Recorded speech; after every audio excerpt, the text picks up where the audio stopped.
Hey,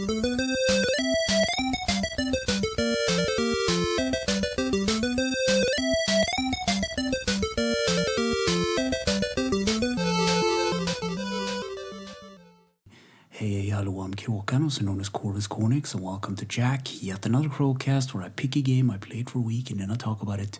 This week's game is the Flintstones, the surprise at Dinosaur Peak. It was released for the Nintendo Entertainment System in 1993, and it's a single-player platformer developed by Taito and also published by them, and also be some spoilers up ahead, just so you know, but first a little backstory. So a couple of years ago, I watched a speedrun of this game on Twitch. I can't remember the streamer at the top of my head, but I remember the game, and yeah, I figured I'd just play it. At the start of the game, you get the Hanna-Barbera and the Flintstones logo with Fred and Barney jumping up and down, prompting you to press the start button. And then there's a cutscene with Fred and Barney. So apparently Pebbles and Bam-Bam are missing and Fred and Barney goes to find them. So you start outside a house made out of rocks and you control Fred. The B button is club and the A button jump, so you can switch to Barney by pressing the select button.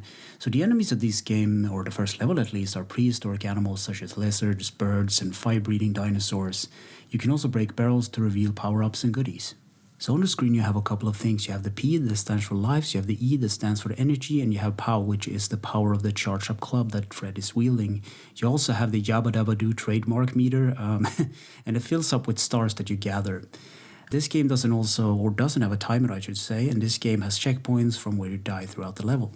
So as I said previously, you can switch between Fred and Barney at any time by pressing the select button. So Fred can climb ledges and use his club, and Barney has a slingshot. He can also shimmy or hang or climb bars, and that's about it. They are different and diverse and can do different things.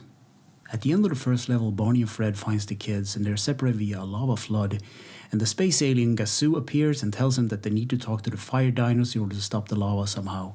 So at this point the game turns into an overworld where you walk to the next level, and the next level is a jungle level, so the enemies here are monkeys and there are moving platforms and a mini boss in form of an armadillo.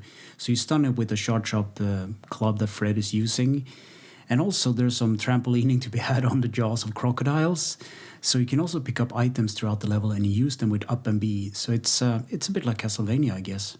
This level also has a bonus game where you jump on like a bird pad, I guess, I don't know what else to call it, taking you up to the clouds where you need to catch stars for the Yabba Dabba Doo meter. And the boss of this level is a Triceratops, so you need to sneak in a couple of attacks while he's charging at you. And after this level you have two options. The first option is a minigame where you play hockey against an angry guy, and the second one is a cave level. And in the cave level you have enemies on conveyor belts, there's some spikes with moving platforms and really unfair platforming to be had in general, and it ends with a minecart segment, and at the end of that track there is a signed assist jump, and you really need some reaction speeds here, so I fell to my death a couple of times. So the boss of this level is a huge hairy caveman, and my strategy here was to keep my distance and use Barney's slingshots and throw axes at the boss. And now it's time for the water surfing level, so avoid everything except for the blue fishes because they will send you flying over large obstacles. The next level is called Slate and Gravel, so you help Mr. Slate with his monkey problem. So throughout the level you have monkeys on pogo sticks, there's also a lot of platforming to be had, and balancing on rolling stone wheels. And about mid-level, Wilma and Betty will offer the guys a mammoth dinner for extra health, and then there's some more unfair platforming to be had, and the boss is a monkey throwing coconuts, and that's how far I made it this week. So, gameplay. Help Fred and Barney save Pebbles and Bam-Bam. Control the D-pad is movement, the B is either club for Fred or slingshot for Barney. And up and B uses the current item, the A button jumps, the stop button pauses, and the select button switch between Fred and Barney. Graphics. The graphics reminded me of the old Hanna-Barbera Flintstones cartoons, and that's a good thing.